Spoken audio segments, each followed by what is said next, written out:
Shut up. I'm the one in charge of this family. You need to put me first, no matter what. Bart's fever isn't a big deal. I was stunned by what he just said. How could you say that? As a parent, you should value your own child above everything else. Why can't you understand that? My husband Bart then said something I couldn't believe. The one who brings in the money is the greatest. That means the first priority in this house should be me. If you can't live with that, then get out. In that moment, something snapped inside me. Fine, I'll leave. Yeah, go ahead and leave, he sneered. You wouldn't survive without my salary anyway. My name is Rachel, and I'm a 30-year-old housewife. My husband Bart and I have been married for 5 years. We have a 3-year-old son named David, and we live together as a family of 3. Things were good with Bart at first, but lately, his arrogance has been driving me crazy. We met on a blind date, and I was immediately attracted to him. He had a stable job and a bright, cheerful personality. He seemed to like me too, and we started dating right away. After a year, we got married. In the beginning, Bart was kind and caring. He even helped with housework and celebrated our wedding anniversary and my birthday. But as time passed, he started treating me with disrespect. I tried to convince myself that it was normal for the passion to fade as the marriage went on, but his behavior became too cold. Hey, why haven't you ironed my shirt? He'd bark. And when I wake up, you better have my socks and everything ready. I struggled to take care of David, and it was exhausting. You're not a child, Bart. You should at least be able to get your own clothes ready. What? He snapped. How dare you defy your husband? Because of me, you get to live this comfortable life. Bart constantly tried to make me do everything around the house, and when I refused, he'd get angry, saying, I'm the one who provides for you, so you better obey me. He likes to think of himself as a mature husband, but to me, he's just a child throwing a tantrum when things don't go his way. His behavior changed after our son was born, making it hard for me to consider divorce right away. But I had another major issue with Bart. He barely contributed to the family budget. Despite earning $2,500 a month, he only gave $500, claiming it should be enough. The rest of his salary went to his clothes, golf, and other hobbies. It was nowhere near enough, and we couldn't save for retirement or even afford David's future education. No matter how much I pleaded, Bart would just say, I'm giving you what I think is enough. That's final. Make do with it. I tried reasoning with him, but it was useless. He wouldn't listen, and every conversation ended in an argument. Why had Bart become like this? I desperately asked him to put more money into the family budget for David's sake and our future, but he never listened, and we always ended up fighting. Despite his lack of financial support, he constantly criticized my housework. It was impossible for 2 adults and a child to survive on just $500 a month. So I had no choice but to cook small portions or make cheap, easy meals with the most affordable ingredients. We often ate the same dish repeatedly because of this. But even then, Bart would complain, saying, You're a useless wife who can't even cook properly. Our relationship was deteriorating rapidly. I thought I had been handling everything pretty well, at least until David turned 3. But then something happened that made me realize I had finally reached the end of my patience. One evening, David was unusually quiet, and I suspected something was wrong. I placed my hand on his forehead and felt that he was burning up.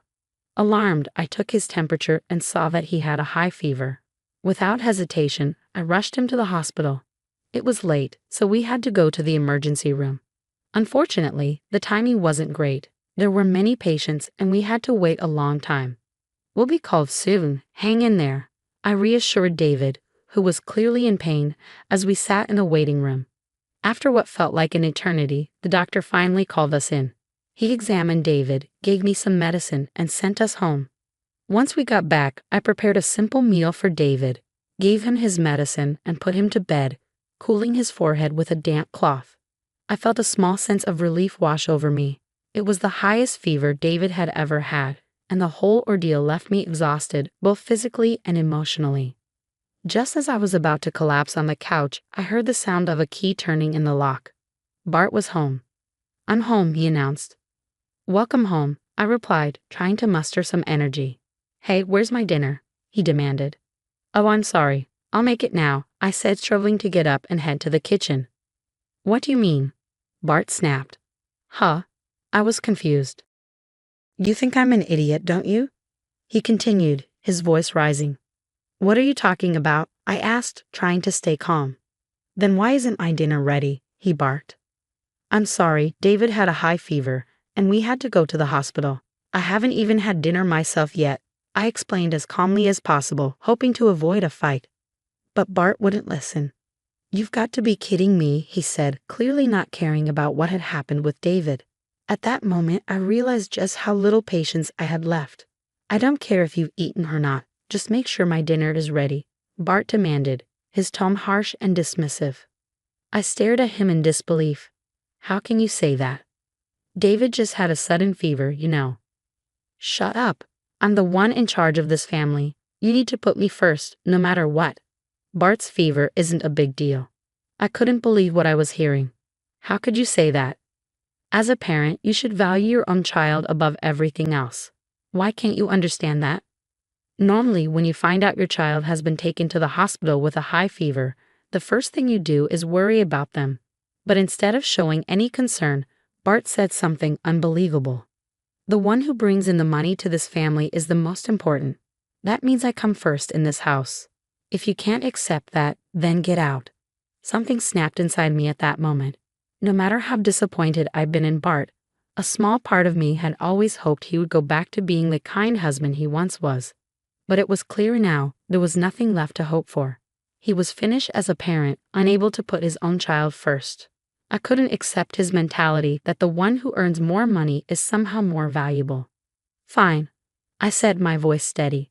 I'll leave. Yeah, get out, Bart responded, indifferent to what he was losing. You wouldn't survive without my salary anyway, Bart sneered. Well then, I'll be eating out tonight. You should just go back to your parents' house and cool off. With that, Bart left the house, leaving me to wonder if he really thought I was just a helpless housewife, incapable of doing anything on my own. But I was determined to prove him wrong. While Bart was gone, I packed my bags. David still had a fever, so I decided to wait until he felt better before making any moves. I got everything ready to leave at the first opportunity, then went into the room where David was sleeping to care for him.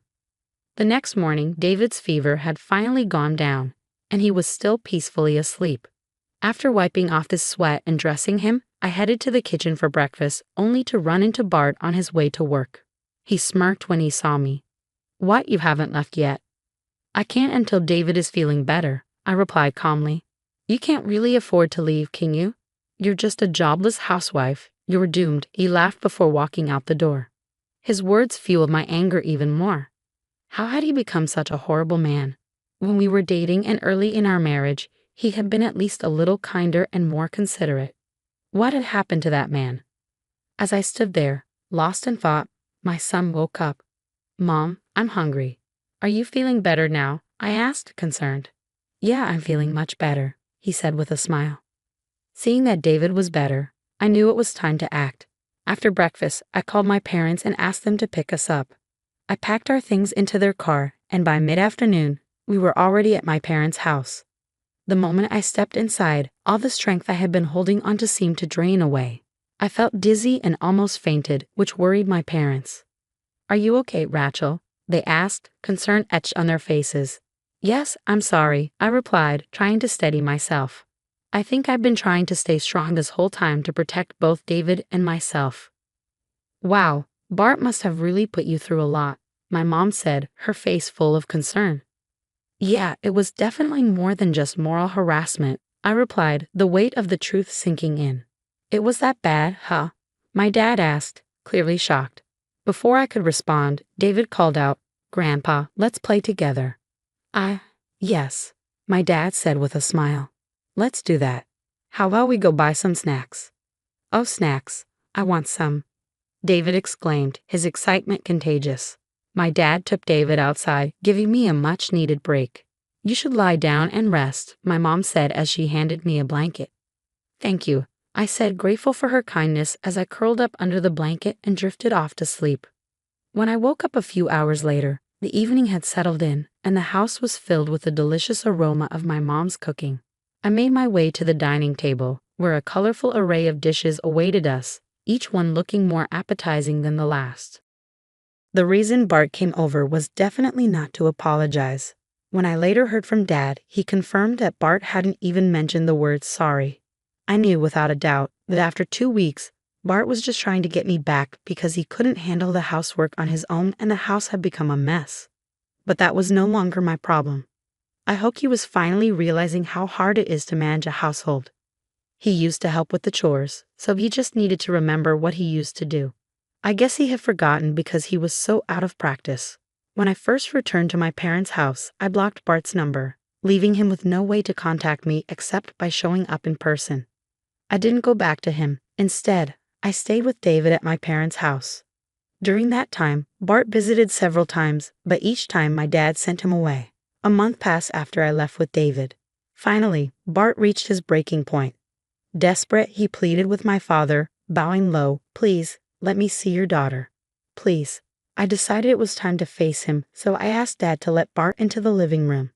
Meanwhile, my mom took David to the back room. When Bart walked in, I was shocked by how much he had changed. He looked terrible. His hair was unkempt, and his clothes were dirty and shabby. He had come straight from work, still in his suit, but it was so wrinkled that it looked like he had slept in it.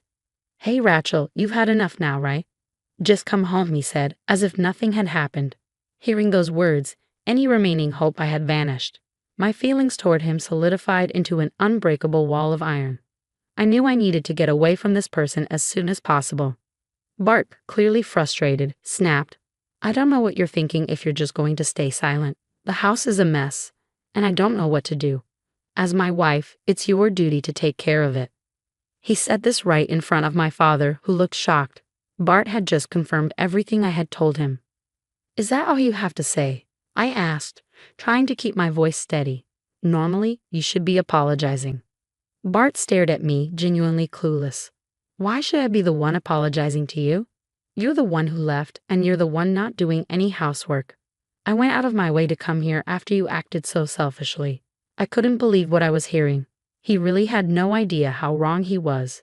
I realized then and there that there was no saving this situation. "If you really think like that," I said, my voice firm, "then there's nothing more to discuss. Let's divorce." With that, I handed Bart the divorce papers I had prepared after returning to my parents' house. "Divorce? Why are you saying this all of a sudden?" he stammered, taken aback. "All of a sudden," I replied, incredulous. "Don't be ridiculous. Do you have any idea how much you've hurt and tormented me? If anything, I should have asked for a divorce a long time ago.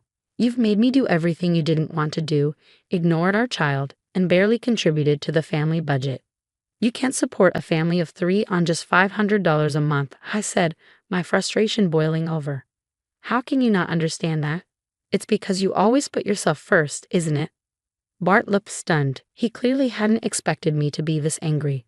But you've been making ends meet with what I've been providing. And the meals have been decent lately. Did you really think I wasn't doing anything?" I shot back. "I've been working remotely because what you provide isn't enough." "Huh, really?" Bart said, genuinely surprised.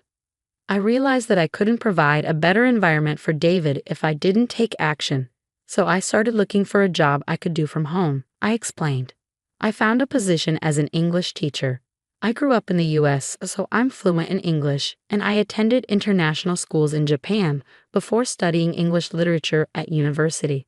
Teaching was a natural fit for me. I continued, "I didn't just want to teach the basics, I wanted to make learning English enjoyable. So I studied Western movies and music, creating my own teaching materials based on phrases used in everyday life.